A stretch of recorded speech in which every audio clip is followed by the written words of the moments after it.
Hello and welcome to this week's episode of the Veg Grower Podcast. My name's Richard and I want to encourage and inspire you to grow more of your own food.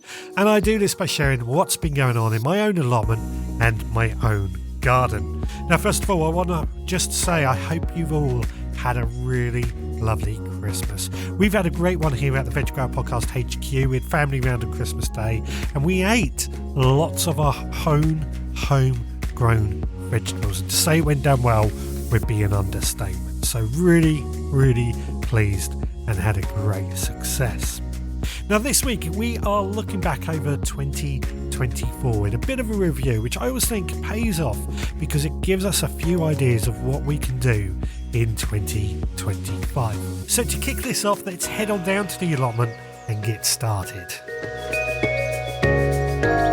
Well, I'm down on the allotment now and I'm looking across my allotment, and one of the things that I've noticed is that throughout 2024 the actual layout of the allotment has not changed that much at all. It pretty much is in very much the same look as when we started 2024. Now that's not a bad thing. Not a bad thing at all, because that means we've actually found a layout that works for us. All the beds being the same size works well, all working really well. The only real change that I can see is that we've added some more large compost bins, which is actually something I think we're going to need to do more of. Reason being is that we just can't seem to produce enough compost for all our needs, and we're looking at ways that we can try and improve the amount of compost that we have on this allotment. Now, this allotment has been full of ups and downs this year, and I'll be completely honest with you. It has been a very tricky year throughout 2024. Very mild weather throughout the winter, throughout the spring, throughout the summer. Summer never really happened, did it? And that has meant that the allotment just didn't really thrive. A lot of wet weather didn't help as well, so a lot of our young plants were eaten by slugs and snails and many other pests that have caused problems. Usually here we don't get many problems with slugs and snails, same as at home. But usually what I've done is I've grown all my young plants at home and then moved them down here when I felt they are large enough to cope. But things like beans and squash plants did not do well at all. They died very quickly after being planted out. That's one of the negatives, but I don't want to be negative. I'm trying to turn everything into a positive. And I say that because 2025, so far this winter, I feel has not been a good winter either. It's been quite mild so far. And if this continues, we're going to find ourselves in a similar situation with slugs, snails as we go on into 2025. This just means that what we've got to do now is try and encourage birds to take care of the slugs and snails for us by hanging up more feeding stations and bird boxes, etc. And hopefully that will take care of all our slugs and snails. As I said, this has been a massive learning curve this year because I don't normally get problems with things like pests, particularly slugs and snails. Now, one of the other negatives that has happened this year has been from people. Now, I've had some great communications with the council in charge of our allotment here. The reason being is that I've had a couple of instances that have been really quite upsetting. The first instance is, of course, my raised beds got stolen. These were my wooden raised beds on the top half of my plot, made out of wood, not the most expensive wood, I'll be honest with you. There's 5 of them up here and 4 of them got completely stolen.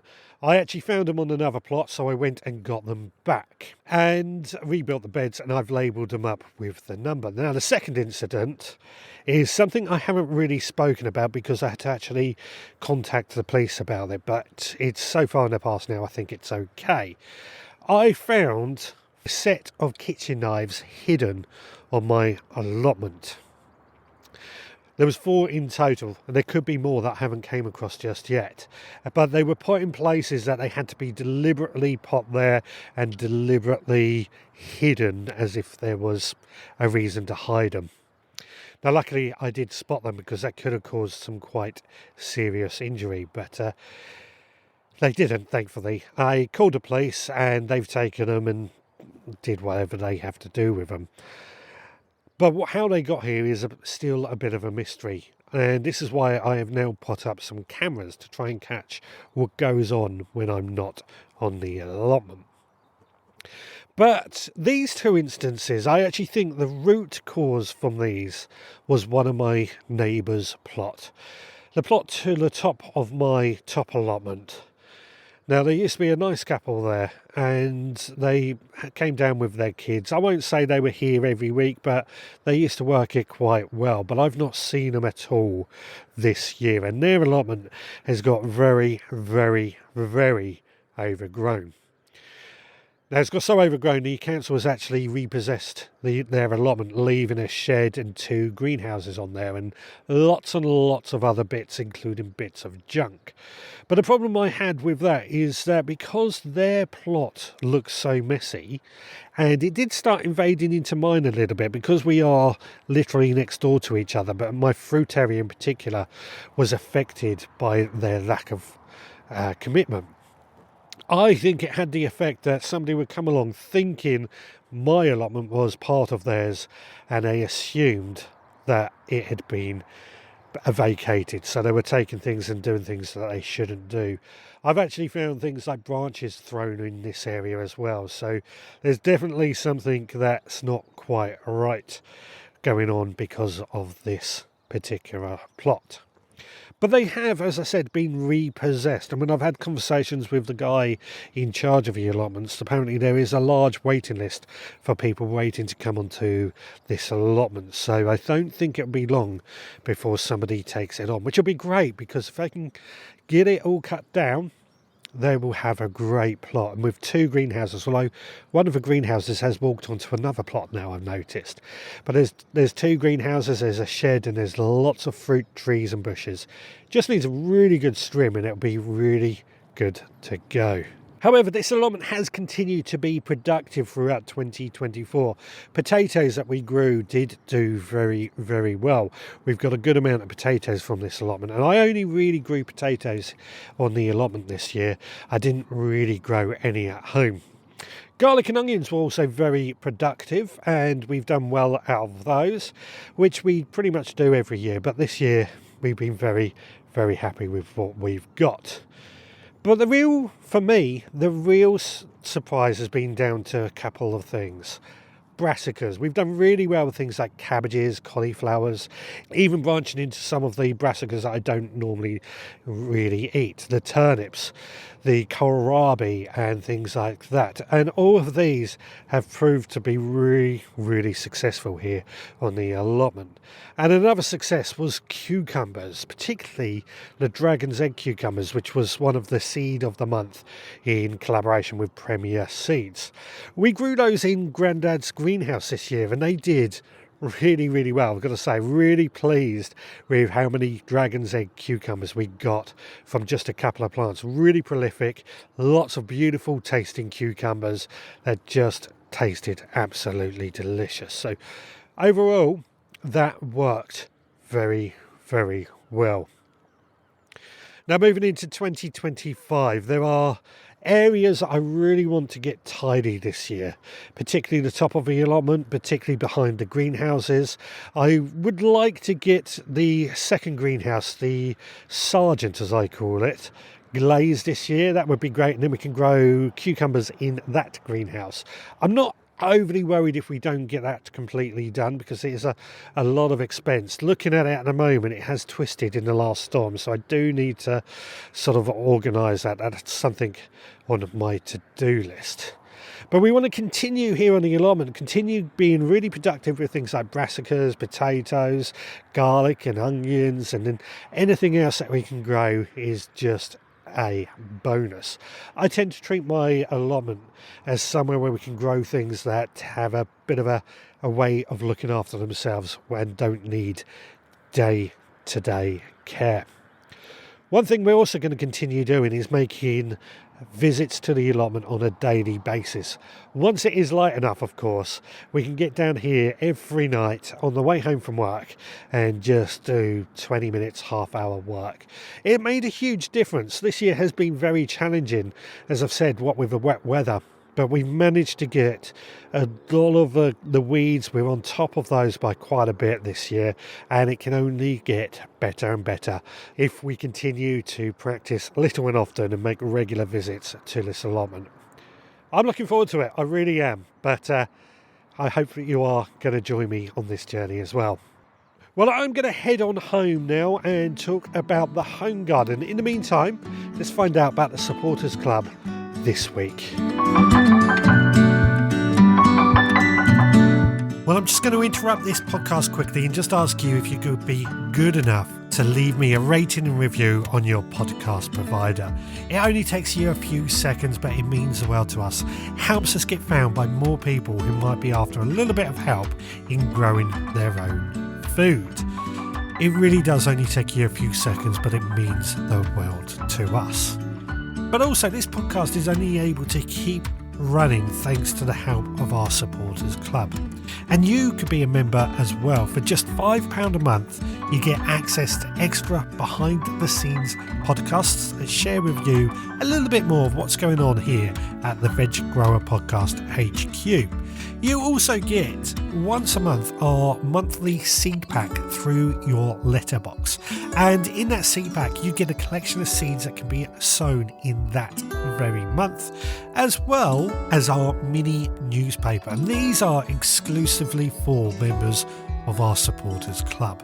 That's just £5 a month, and I think it's an absolute bargain. And you can sign up at theveggrowerpodcast.co.uk.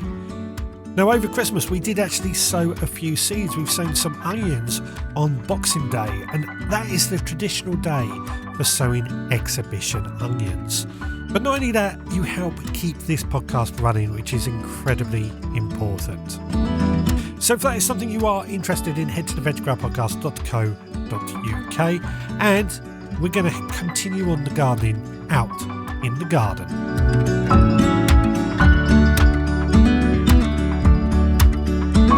Well, I'm back at home now and in the kitchen garden, or the vegetable garden. I don't really know what to call this garden anymore. I used to call it the Modern Victory Garden when we went through COVID times, but we're not in COVID anymore. I still love this garden. It's still a very, very productive garden and produces a lot of food for what we want. But the Modern Victory Garden just doesn't sound right anymore. I think kitchen garden is more what we will call it moving forward. Now, much like the allotment, the kitchen garden has been full of a lot of ups and downs. The weather again has caused a lot of the issues that we have suffered this year. Wet, cold, not really getting warm, pretty mild. It all has had an effect that our vegetables not been as productive as what we would expect.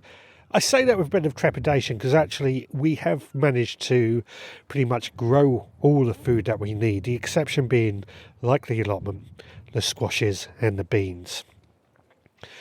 Now again, cucumbers here we did grow, so we did get some squashes. Courgettes, we got one or two very, very late in this season. And this is all down to the fact that slugs and snails, once again, were their biggest culprit because they would come along and they would eat our young plants.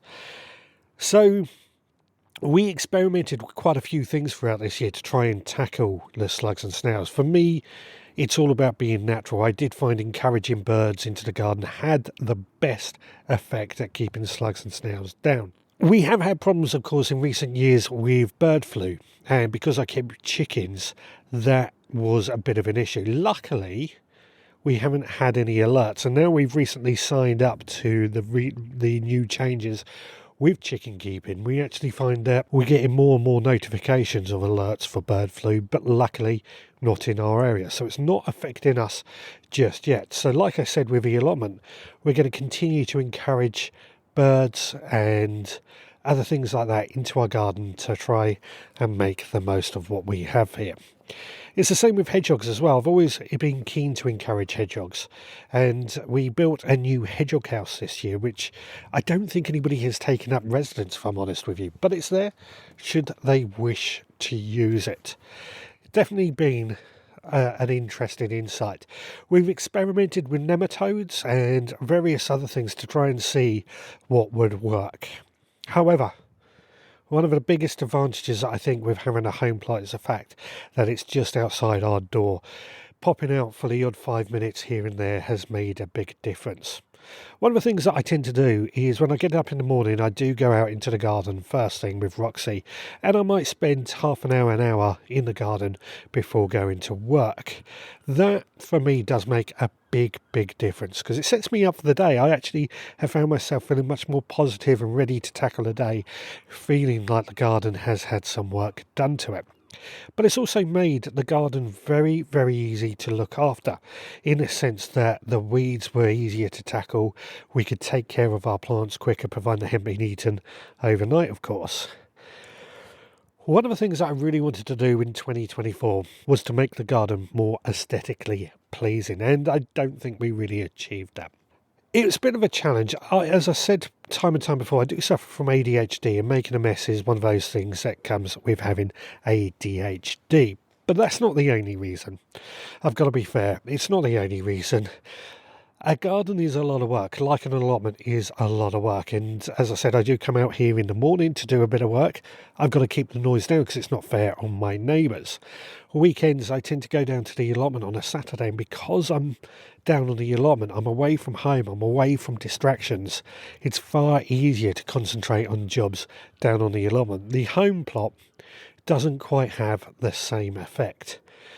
But that's, again, the point of analysing what we've learned throughout the year and what we can change going into 2025.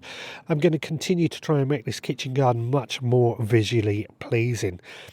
I say visually pleasing. My kitchen garden has always been set up to be productive, and it is productive.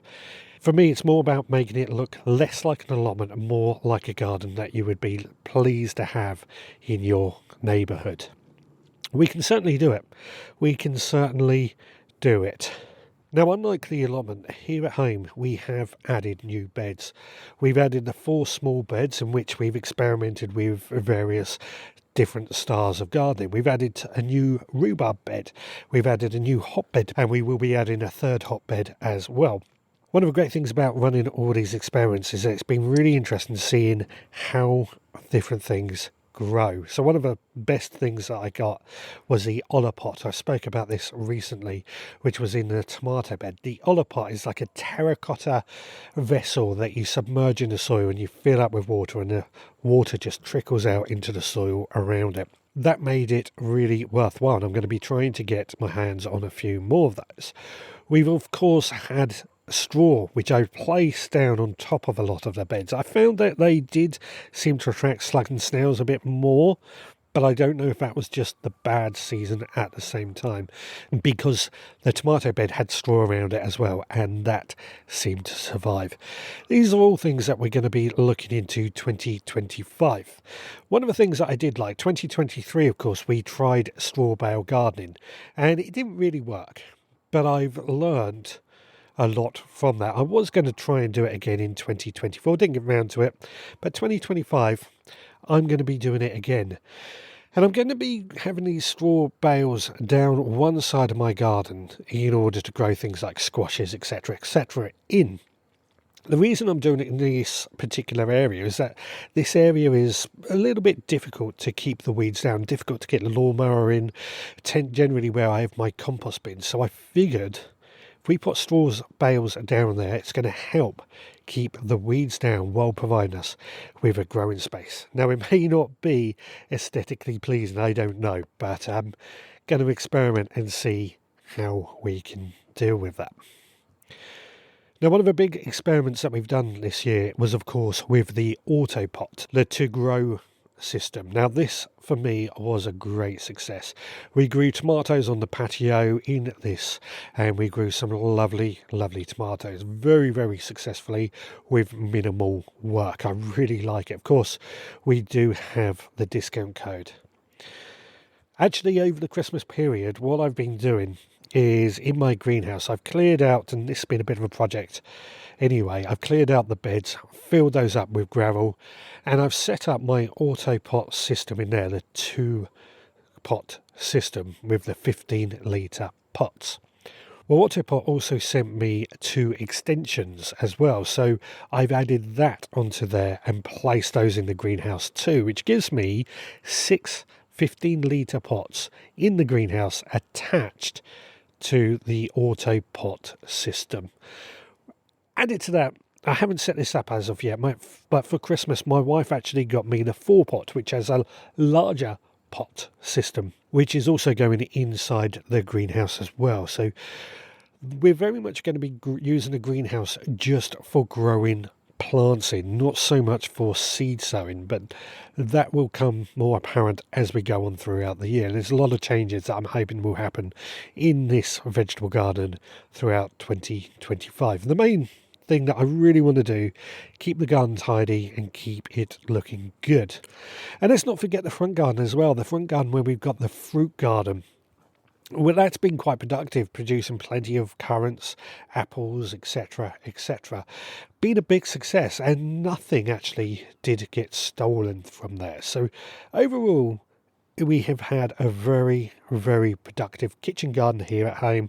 The front garden's just been as productive, the fruit garden out the front, the veggie pods, the Autopots, all these systems are just working so well with us that we're very happy with the way things are going. Well, I've got a bit more to fill you in, but I'm going to do that inside the podding shed. But in the meantime, let's find out what Chef Scott has for us this week. Chopping all the veggies, sizzle in the air. Chef Scott with the magic, smells are everywhere. Water starts to boil, onions hit the pan. Recipe of the week, let the feast begin. Cooking with Chef Scott, flavors come alive. Tune in every week for a tasty bite. Hi, it's Scott here with this week's recipe. And normally I try to keep the recipes seasonal, but it does get difficult this time of year. And because January is such a long, dark month, I like to put a bit of sunshine on the plate and cook out of season with either shop-bought ingredients or stuff I have frozen or preserved from the previous year's harvest. And this week's recipe, baba ghanoush, a smoky aubergine dip, reminds me of the summer months. I have even been known to get the barbecue out in winter to make it, but a grill works just fine. So, let's head to the kitchen and hear how it's made.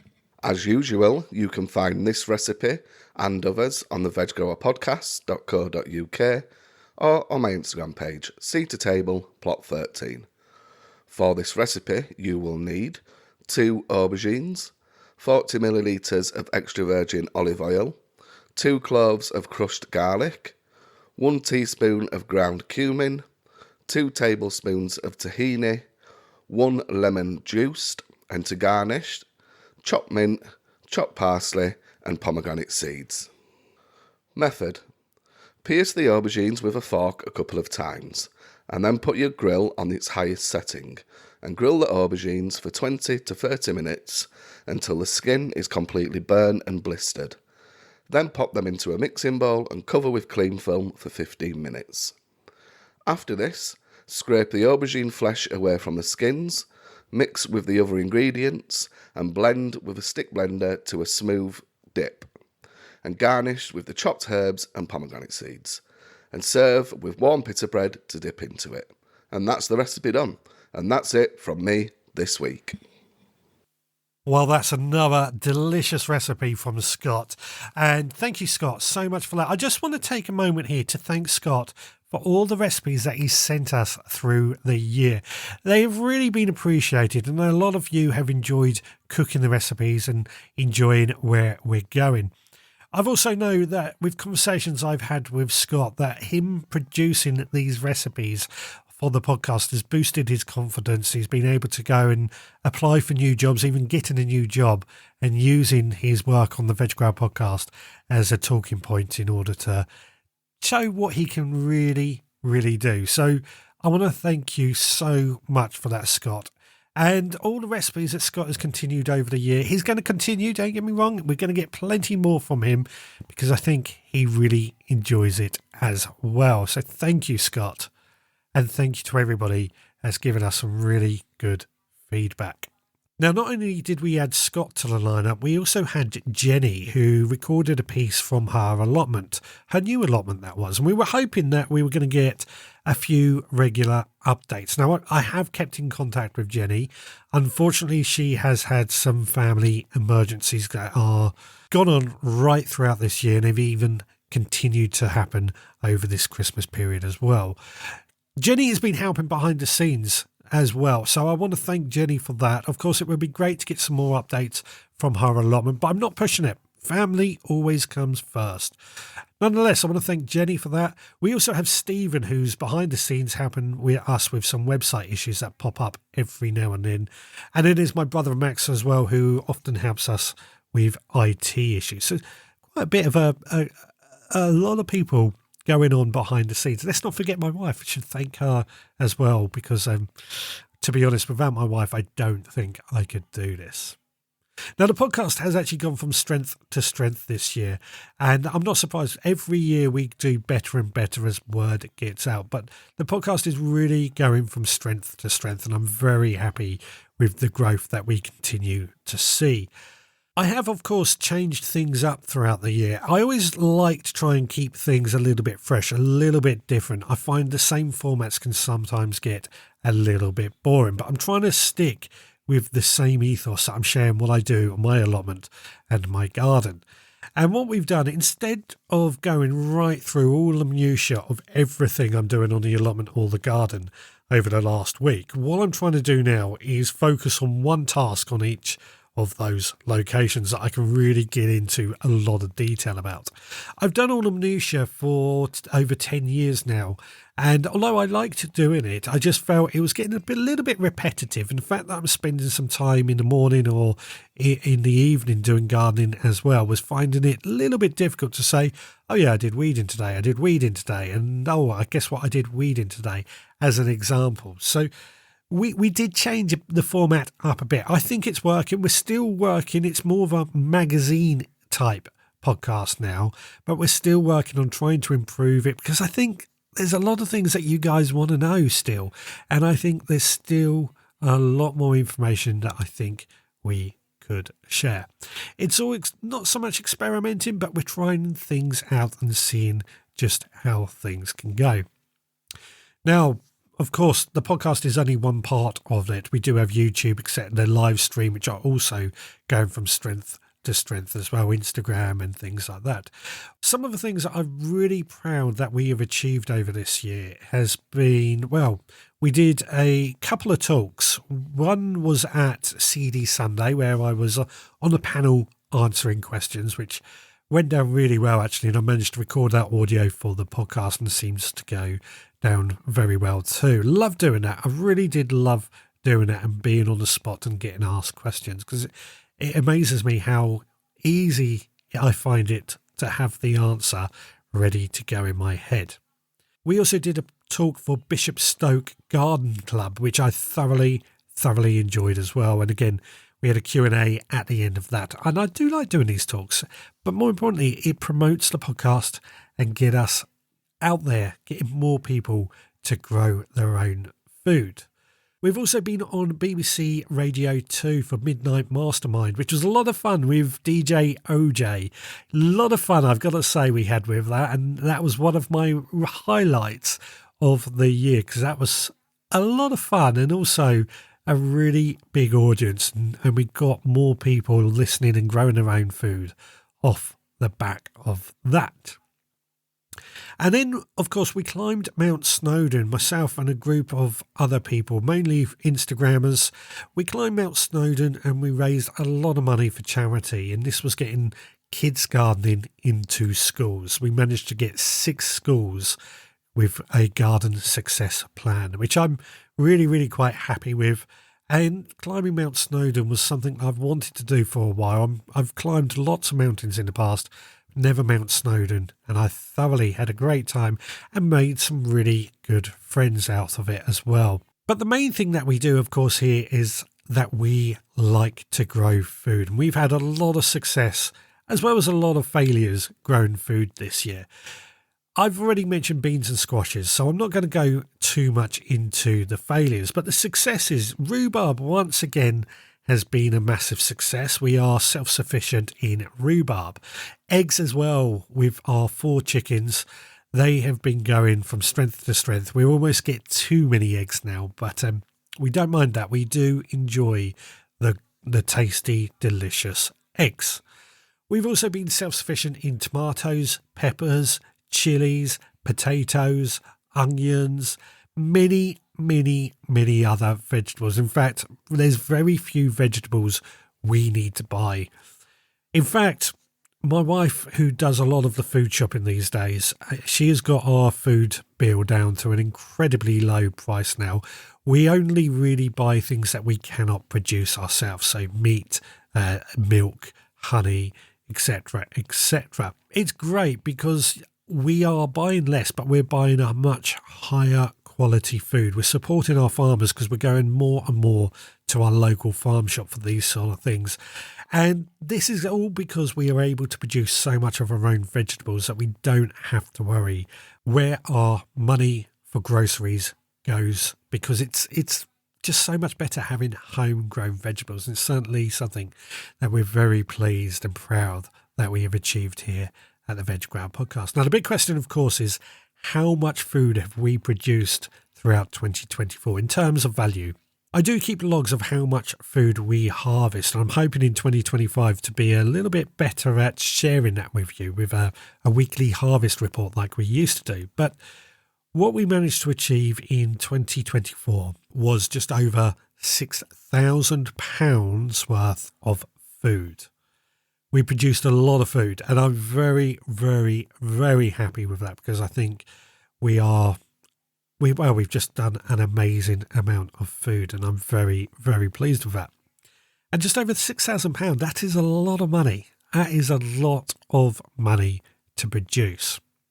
As we go into 2025, I do like to try and set myself goals and try and set myself challenges and experiments and things like that. One of the things that I really want to try and do is produce £8,000 worth of food in 2025. £8,000. It sounds a lot, but I think we can do it. We've learned a lot in 2024. I certainly think that all the challenges that are thrown at us, we can do. But I also do like to throw in some experiments. We've experimented with Autopot this year, and many other things, including different types of compost. One of the experiments that I'm going to be doing this year is actually growing food from things that we can buy from the supermarket. And I've already started this with garlic. I've bought a garlic bulb from the supermarket. Don't know what variety it is. It just said it was grown in Spain. And what we're doing, we're growing that with our other garlic, our seed garlic, and we're going to see just how well supermarket garlic grows. But we want to open this up to many other things. Potatoes, maybe some cardamoms or other seeds that we can buy from a supermarket that are destined to be food. Anybody got any ideas or thoughts on that? Then please do share them with us. We've got a list of things that we're going to try, but I'd be really intrigued if anybody has any other ideas. I'm also on the lookout for some experiments that you would like me to carry out and trial here at the Veg Grower Podcast HQ as well. We're open to running lots of experiments. It may be a myth that you want busted or you don't know why we do certain things. Please do get in touch. I feel like we need to open this up for more people to get involved in and share their ideas in order to really move forward, because well, I've done a lot of experiments over the years, and I feel that my experiments may not be what you are interested in yourself.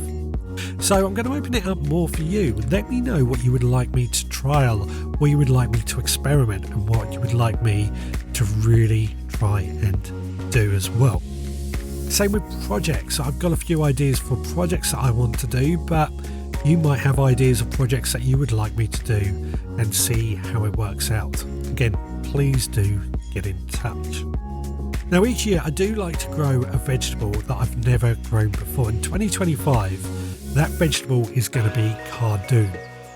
I've never grown cardoons before, so I'm looking forward to seeing just how well they turn out and how well we get on with those. They're very closely related to globe artichokes. I'm not a lover of globe artichokes, so I'm hoping the cardoons are going to be all the better.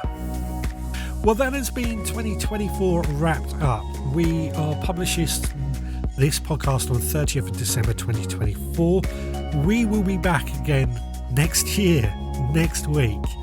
And 2025, I am hitting the ground running. I feel like energized after this Christmas break. I feel like I've had a nice break and I'm ready to really get into it. If you've enjoyed this podcast, then please rate and review on your podcast provider. It only takes you a few seconds, but it means the world to us.